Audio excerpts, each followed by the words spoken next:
नमस्कार, राज्यसभा टीवी में आपका स्वागत है। इस वक्त की हर खबर को लेकर हाजिर हैं हम आपके साथ। मैं हूं घनश्याम उपाध्याय। बुलेटिन में बात करेंगे मुद्रा ऋण लेने वालों को बड़ी राहत समेत सहकारी बैंक, अंतरिक्ष विज्ञान और पशुपालन समेत दूसरे क्षेत्रों में क्या लिए गए हैं प्रधानमंत्री नरेंद्र मोदी की अध्यक्षता में केंद्रीय कैबिनेट की बैठक में फैसले। बुलेटिन में जानेंगे सेना प्रमुख जनरल मनोज मुकुंद नरवणे को, जिन्होंने आज पूर्वी लद्दाख के अग्रिम इलाकों में वास्तविक नियंत्रण रेखा पर जमीनी स्थिति का जायजा लिया। साथ ही बात करेंगे मॉस्को में आयोजित हुई भव्य परेड की, जिसमें भारत की ओर से रक्षा मंत्री राजनाथ सिंह अतिथि के तौर पर शामिल हुए। साथ ही जानेंगे क्या है मौसम का हाल, कहां तक पहुंचा है मॉनसून और दिल्ली से है अभी कितना दूर, और कोविड-19 की हर खबर पर रहेगी नजर। शुरुआत करते हैं बुलेटिन की। प्रधानमंत्री नरेंद्र मोदी की अध्यक्षता में हुई केंद्रीय मंत्रिमंडल की बैठक में आज एक अहम अध्यादेश पारित किया गया। इसके तहत अब कोऑपरेटिव बैंक भारतीय रिजर्व बैंक की निगरानी में काम करेंगे। कैबिनेट की बैठक में उत्तर प्रदेश में कुशीनगर अंतर्राष्ट्रीय एयरपोर्ट को भी मंजूरी दे दी गई। साथ ही पशुधन विकास के लिए 15,000 करोड़ रुपए का प्रावधान किया गया है। इसके अलावा सहकारी बैंक, अंतरिक्ष विज्ञान समेत कई महत्वपूर्ण विषयों पर भी फैसले लिए गए। सरकार ने बैंकिंग सेक्टर में बड़ा बदलाव करने का ऐलान किया है। देश में सभी कोऑपरेटिव बैंक भारतीय रिजर्व बैंक की निगरानी के दायरे में आ गए हैं। बुधवार को केंद्रीय मंत्रिमंडल की बैठक के बाद केंद्रीय सूचना प्रसारण मंत्री प्रकाश जावड़ेकर ने इस बारे में जानकारी दी। उन्होंने कहा कि आरबीआई के अंतर्गत आने से सहकारी बैंकों में ग्राहकों का विश्वास बढ़ेगा। डिपॉजिटर को एक यकीन मिलेगा कि हमारा पैसा सुरक्षित रहेगा, और 8 करोड़ 60 लाख खाता धारक है इन 1540 बैंकों में। 4 करोड़ 84 लाख करोड़ रुपए की बचत है, थोड़ी नहीं है। मंत्रिमंडल की बैठक में कई अन्य फैसले भी लिए गए। मुद्रा लोन लेने वालों को ब्याज में 2% की छूट देने पर कैबिनेट ने मंजूरी दी है। साथ ही ये भी फैसला लिया गया है कि ओबीसी कमीशन अब इस बात का भी ध्यान रखेगा कि स्पेलिंग मिस्टेक की वजह से किसी जाति के लोगों को आरक्षण के लाभ से वंचित न होना पड़े। मंत्रिमंडल ने पशुपालन अवसंरचना विकास निधि की स्थापना को भी मंजूरी दी है। केंद्रीय मंत्री गिरिराज सिंह ने कहा कि इस फैसले से डेयरी क्षेत्र में 35 लाख नए रोजगार के अवसर उपलब्ध होंगे।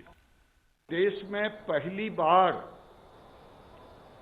हम प्राइवेट एंटरप्रेन्योर को इसमें ला रहे हैं और 3% इंटरेस्ट सबमिशन हम दे रहे हैं, और एक तरह से कहें कि इस स्कीम में केवल 10% लाभार्थी को, एंटरप्रेन्योर को अपना पूंजी लगेगा, 90% बैंक से फाइनेंस होगा। प्रधानमंत्री कार्यालय में राज्य मंत्री डॉक्टर जितेंद्र सिंह ने बताया कि अंतरिक्ष विज्ञान के क्षेत्र में बहुत बड़ा सुधार किया गया है। सरकार ने स्पेस एसेट को सभी के इस्तेमाल के लिए खोला है और एक नई संस्था का गठन किया गया है, which will be known as Indian National Space Promotion and Authorization Center. I repeat, Indian National Space Promotion and Authorization. When abbreviated, it would read as in-space, and it will provide a level playing field for private companies, the private participants to use Indian infrastructure, and it will also guide the private industries in space activities through encouraging policies and a friendly, regular regulatory environment. Cabinet ने उत्तर प्रदेश के कुशीनगर हवाई अड्डे को अंतर्राष्ट्रीय हवाई अड्डा घोषित करने को मंजूरी दी गई है।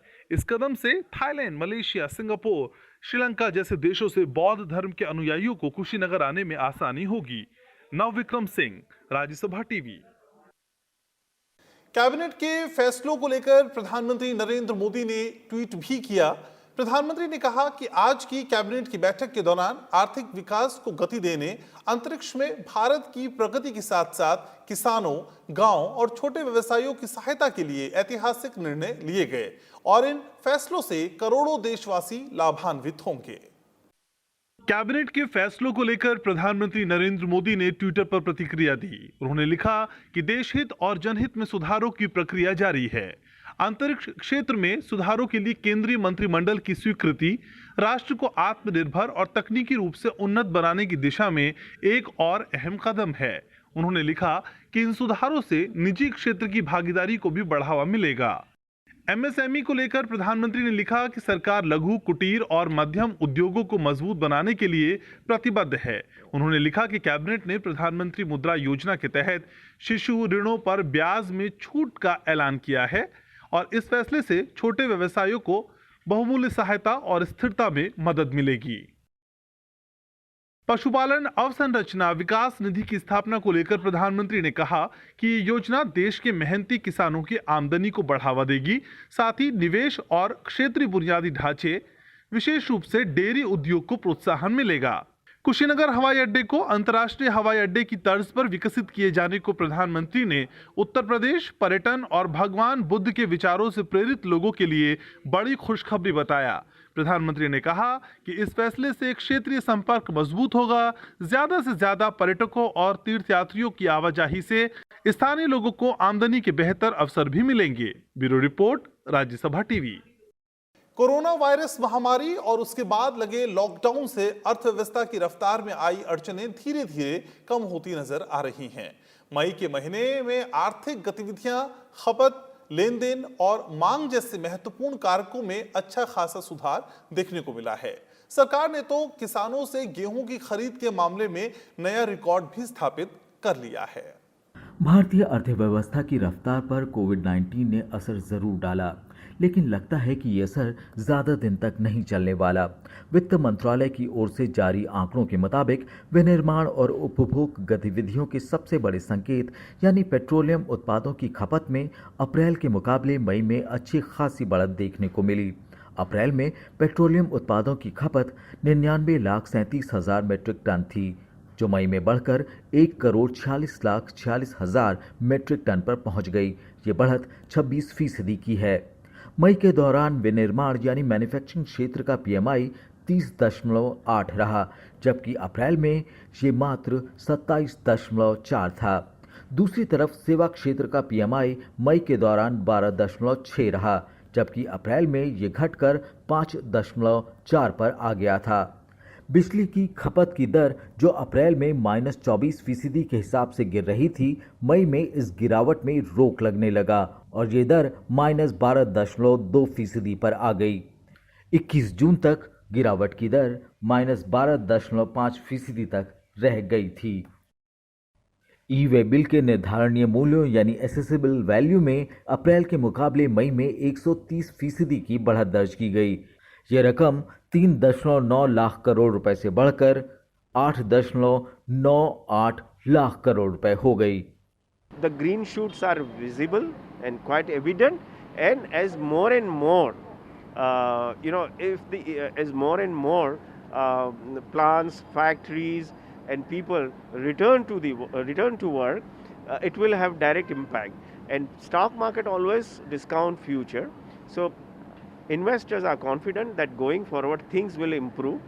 अप्रैल के महीने में रेलवे से माल की ढुलाई 6.54 करोड़ टन की हुई थी, लेकिन मई के महीने में इसमें करीब 26% की बढ़त देखी गई और रेलवे ने 8.26 करोड़ टन की ढुलाई की।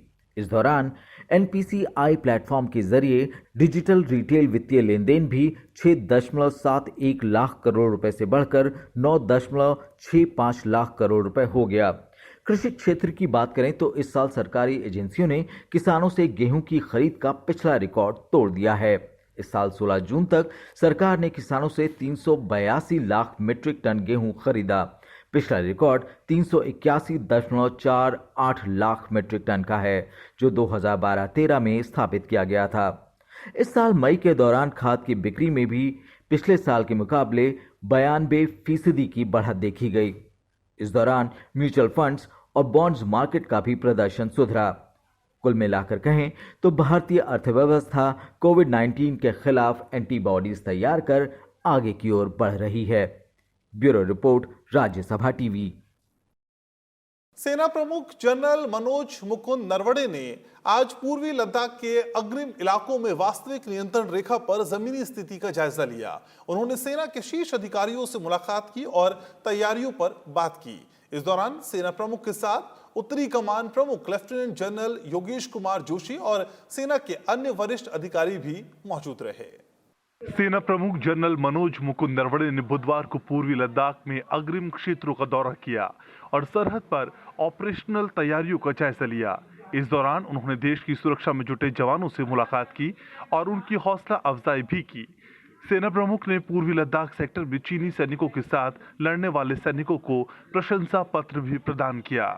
जमीनी स्थिति की समीक्षा के साथ साथ सेना प्रमुख ने चीन के साथ 2 दौर की वार्ता करने वाले 14वीं कोर के commander lieutenant general Harinder Singh से भी मुलाकात की और भारत चीन के बीच बातचीत को लेकर अब तक हुई प्रगति के बारे में जानकारी ली।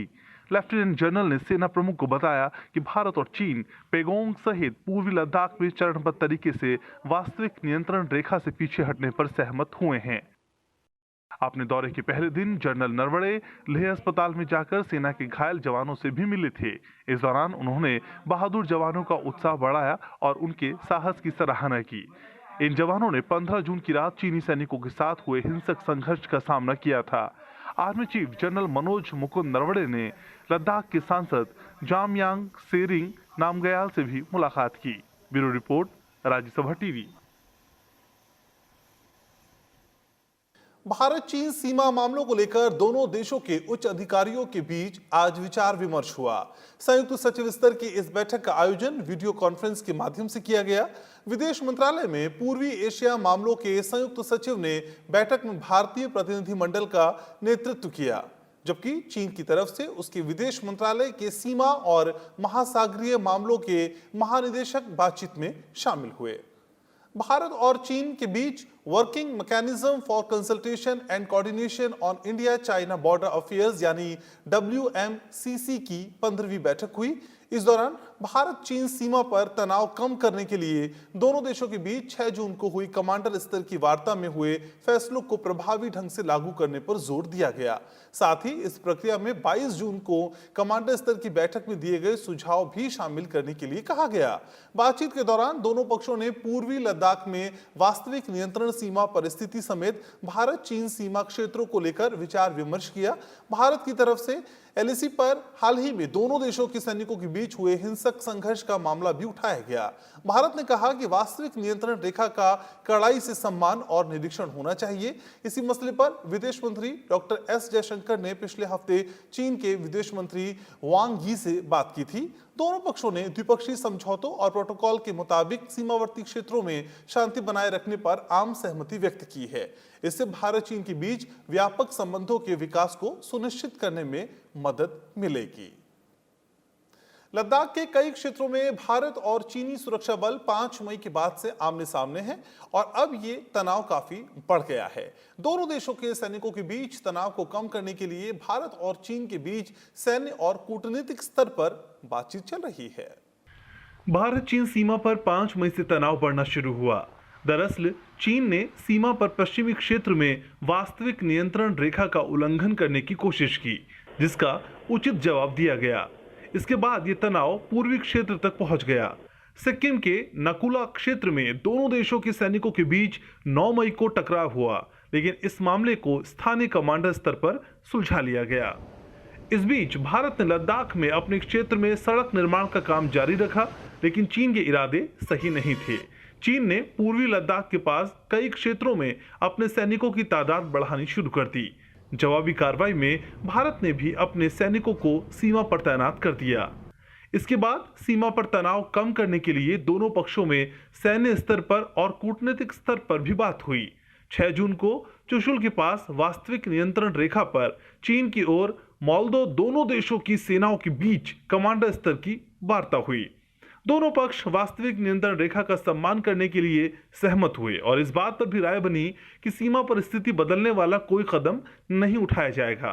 लेकिन 15 जून को गलवान घाटी में भारत और चीन के सैनिकों के बीच हुए हिंसक संघर्ष के बाद सीमा पर स्थिति बिगड़ गई। इस संघर्ष में भारत के 20 जवान शहीद हो गए, जबकि चीनी सैनिक भी बड़ी संख्या में हताहत हुए। भारत ने इस घटना पर चीन के समक्ष कड़ा ऐतराज जताया और गलवान घाटी में चीन की संप्रभुता के दावे को सिरे से खारिज किया। सीमा पर उपजे तनाव पर बातचीत के लिए प्रधानमंत्री ने 19 जून को एक सर्वदलीय बैठक बुलाई और वास्तविक नियंत्रण रेखा पर भारत और चीन के बीच ताजा स्थिति से तमाम राजनीतिक दलों को अवगत कराया। साथ ही देशवासियों को भरोसा दिलाया कि सीमा पर देश के जवानों की शहादत बेकार नहीं जाएगी। प्रधानमंत्री ने यह भी कहा कि भारत अपनी संप्रभुता और अखंडता की हर हाल में रक्षा करेगा और किसी को भी भारत की सरजमी पर कब्जा नहीं करने दिया जाएगा। 22 जून को भारत और चीन के बीच एक बार फिर कमांडर स्तर की बैठक हुई। मॉल्दो में हुई ये बैठक सौहार्दपूर्ण, सकारात्मक और रचनात्मक माहौल में हुई। इस दौरान भारत ने दो टूक कहा कि चीनी सैनिक अपनी सीमा में वापस लौटें। इस दौरान भारत और चीन के बीच पूर्वी लद्दाख क्षेत्र में तनाव समाप्त करने पर आम सहमति बनी। चीन के साथ भारत 3,488 किलोमीटर लंबी सीमा साझा करता है। ये सीमा जम्मू कश्मीर, हिमाचल प्रदेश, उत्तराखंड, सिक्किम और अरुणाचल प्रदेश से होकर गुजरती है, जो 3 सेक्टरों में बटी हुई है। पश्चिमी सेक्टर यानी जम्मू कश्मीर, मिडिल सेक्टर यानी हिमाचल प्रदेश और उत्तराखंड और पूर्वी सेक्टर यानी सिक्किम और अरुणाचल प्रदेश। हालांकि दोनों देशों के बीच अब तक पूरी तरह से सीमांकन नहीं हुआ है, क्योंकि कई इलाकों को लेकर दोनों के बीच सीमा विवाद है। अखिलेश सुमन, राज्यसभा टीवी। रूस जर्मनी पर हुई अपनी जीत की आज 75वीं वर्षगांठ मना रहा है। सोवियत संघ ने 1945 में जर्मनी पर जीत हासिल की थी, जब नाजी को हथियार डालने पर मजबूर कर दिया था। इस मौके पर मॉस्को में भव्य परेड आयोजित की गई, जिसमें भारत की ओर से रक्षा मंत्री राजनाथ सिंह अतिथि के तौर पर शामिल हुए। भारतीय सैनिकों ने दल ने भी इस परेड में हिस्सा लिया। कोविड-19 के बीच रूस की राजधानी मॉस्को के ऐतिहासिक रेड स्क्वायर पर 18 देशों की सैन्य टुकड़ियां दूसरे विश्व युद्ध में सोवियत संघ की जीत की 75वीं वर्षगांठ मनाने के लिए एक साथ कदम ताल करती नजर आई। इस अवसर पर भारतीय सेना का 75 सैनिकों का दल परेड में गुजरा तो सबका मस्तक गर्व से ऊंचा हो गया। भारतीय टुकड़ी का नेतृत्व दूसरे विश्व युद्ध में भाग लेने वाली सिख लाइट इन्फेंट्री रेजिमेंट के मेजर रैंक के अधिकारी ने किया। समारोह में शामिल हुए रक्षा मंत्री राजनाथ सिंह ने दूसरे विश्व युद्ध में भारतीय सैनिकों के बलिदान को याद करते हुए परेड में भारतीय सशस्त्र बलों की टुकड़ी के हिस्सा लेने को गौरव का क्षण बताया। इससे पहले रक्षा मंत्री राजनाथ सिंह ने मंगलवार को रूस के उप प्रधानमंत्री यूरी बोरिसोव के साथ द्विपक्षीय रक्षा संबंधों की समीक्षा की। रक्षा मंत्री ने कहा कि रूस के उप प्रधानमंत्री यूरी बोरिसोव के साथ चर्चा बहुत सकारात्मक रही। साथ ही आश्वासन दिया गया कि दोनों देशों के बीच चल रहे अनुबंधों को न सिर्फ बनाए रखा जाएगा, बल्कि कई मामलों में कम समय में आगे भी बढ़ाया जाएगा। कोविड-19 महामारी के बाद किसी भी वरिष्ठ केंद्रीय मंत्री की ये पहली विदेश यात्रा है। वहीं रक्षा मंत्री का ये दौरा भारत रूस के बीच सामरिक संबंधों को और प्रगाढ़ करने की दिशा में अहम माना जा रहा है। Bureau report, Rajya Sabha TV. देश में कोरोना संक्रमण के मामले 4.5 लाख के पार पहुंच गए हैं, लेकिन सक्रिय मामलों के मुकाबले ठीक होने वाले लोगों का आंकड़ा भी लगातार बढ़ रहा है और रिकवरी रेट 56.71% पर पहुंच गया है। पिछले 24 घंटे में रिकॉर्ड 2.15 लाख नमूनों की जांच की गई, जिसमें करीब 16,000 में संक्रमण की पुष्टि हुई है। आईसीएमआर के मुताबिक 23 जून तक देश में 73.5 लाख से ज्यादा नमूनों का परीक्षण किया गया, जिनमें से मंगलवार को 2.15 लाख नमूनों की जांच की गई, जो एक दिन में सबसे ज्यादा है। वहीं कोविड-19 की जांच के लिए देश भर में 1000 टेस्ट लैब हो गई हैं, जिसमें 730 सरकारी और 270 प्राइवेट लैब हैं, जिसमें वर्तमान में प्रतिदिन 3 लाख नमूनों का परीक्षण किया जा सकता है। केंद्रीय स्वास्थ्य मंत्रालय के मुताबिक पिछले 24 घंटे में कोरोना के 15,968 नए मामले सामने आए हैं और 465 लोगों की जान गई है। भारत में कोरोना वायरस मरीजों की कुल संख्या 4,56,183 हो गई है। वहीं 24 घंटे में 10,495 मरीज ठीक हुए हैं। अब तक कुल 2,58,685 मरीज ठीक हो गए हैं, जिसके बाद रिकवरी रेट 56.71% पर पहुंच गया है। देश में 1,83,000 से ज्यादा सक्रिय मामले हैं। इस वायरस से अब तक 14,476 लोगों की मौत हो चुकी है। Bureau report, Rajya Sabha TV. Indian council of medical research ने कोरोना जांच के नियमों का दायरा बढ़ाया है। आईसीएमआर ने सभी राज्यों को एंटीजन टेस्ट करने की अनुमति दी है। आरटी-पीसीआर परीक्षण के साथ साथ कंटेनमेंट जोन में कोविड-19 की जांच के लिए रैपिड एंटीजन टेस्ट किट के उपयोग की सिफारिश की है। ये परीक्षण किट बिना प्रयोगशाला परीक्षण के तेजी से जांच करने में मददगार साबित होगी। इसके साथ सभी हॉस्पिटल्स, ऑफिस और पब्लिक सेक्टर यूनिट को रैपिड एंटीजन टेस्ट करने की सलाह दी गई है। आईसीएमआर ने अपनी गाइडलाइन में हर कंटेनमेंट जोन में मौजूद सरकारी प्राइवेट हॉस्पिटल और प्राइवेट लैब को रैपिड एंटीजन टेस्ट जांच उपलब्ध कराने की बात कही। आईसीएमआर ने सभी राज्य सरकारों, सार्वजनिक और निजी संस्थानों को सलाह दी है कि वो विभिन्न परीक्षणों के संयोजन को लागू करके कोविड-19 के परीक्षण के लिए आवश्यक कदम उठाएं।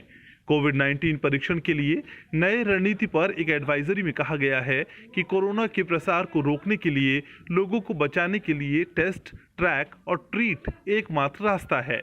ऐसे में देश के हर हिस्से में उन लोगों की जांच बढ़ानी होगी जिनमें बीमारी के लक्षण दिख रहे हैं। सभी कंटेनमेंट जोन, मेडिकल कॉलेज और सरकारी प्राइवेट अस्पतालों में आरटी-पीसीआर टेस्ट के साथ रैपिड एंटीजन डिटेक्शन टेस्ट करने के लिए भी कहा गया है। हॉटस्पॉट या कंटेनमेंट जोन में रहने वाले लोग जिनमें लक्षण नजर आ रहे हैं और चिकित्सा कर्मी एवं फ्रंटलाइन कर्मचारियों को भी सलाह दी जाती है कि वो अपना टेस्ट करवा लें।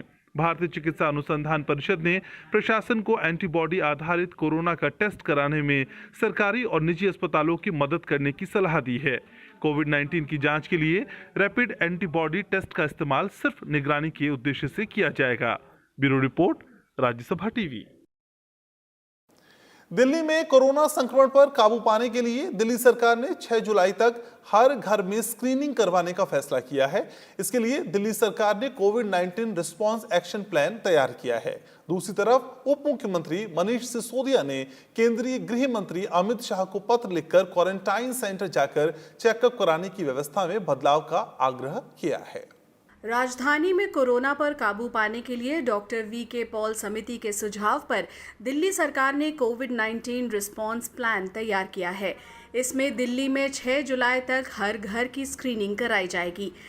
दिल्ली सरकार के डायरेक्टरेट जनरल हेल्थ सर्विसेज के इस प्लान के मुताबिक 26 जून तक कंटेनमेंट जोन की समीक्षा और उनका रीडिज़ाइन किया जाएगा।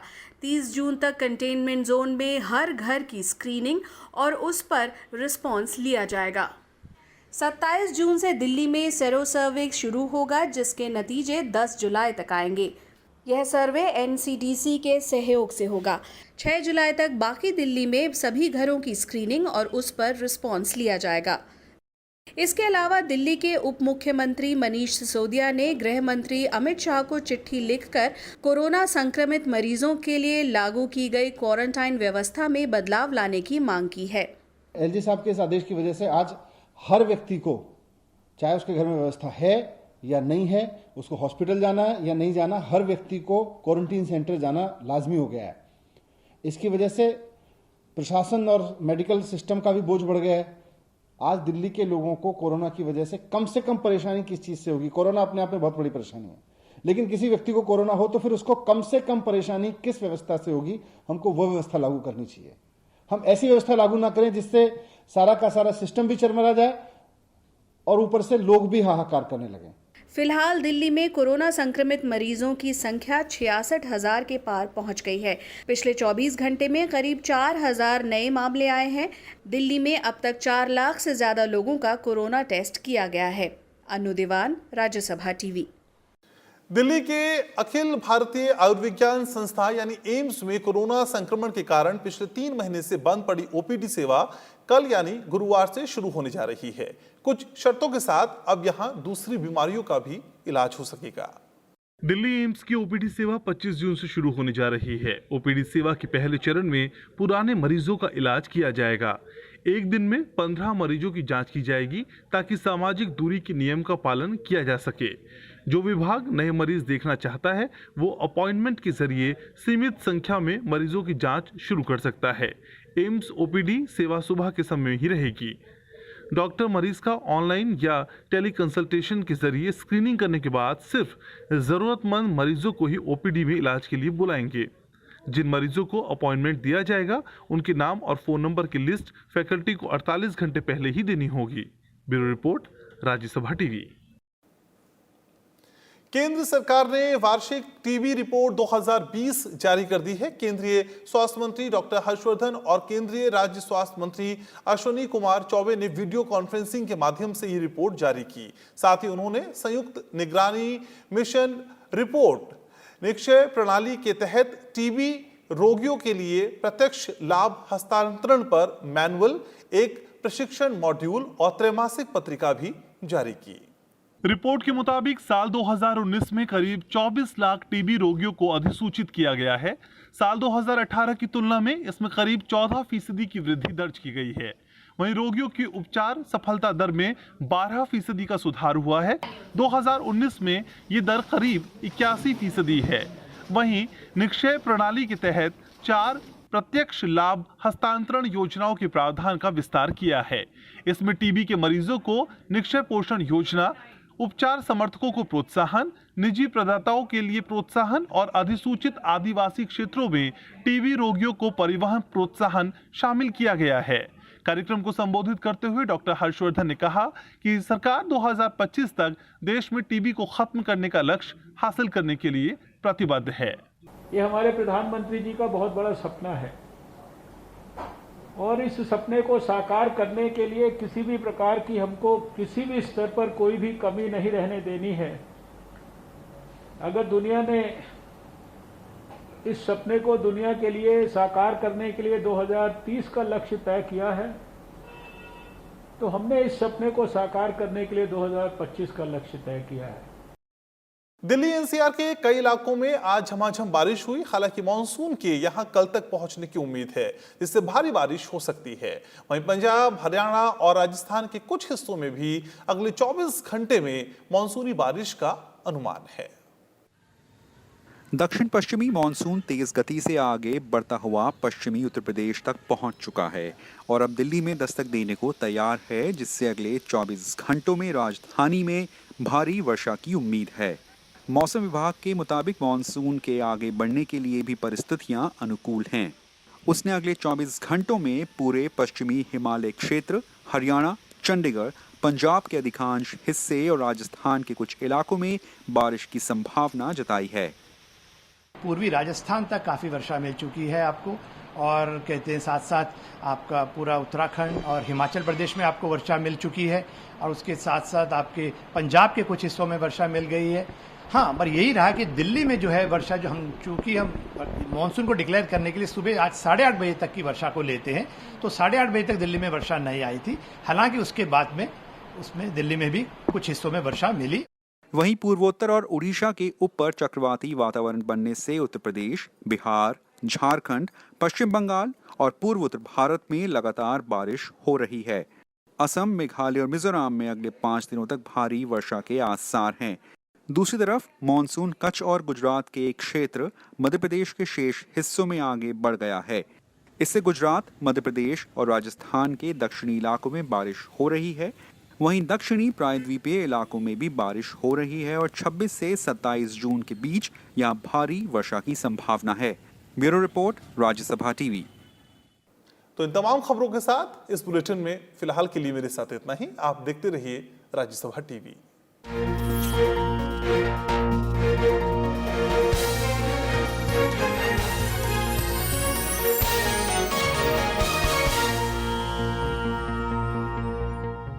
Watch the big picture with me, Frank Rausen Pereira.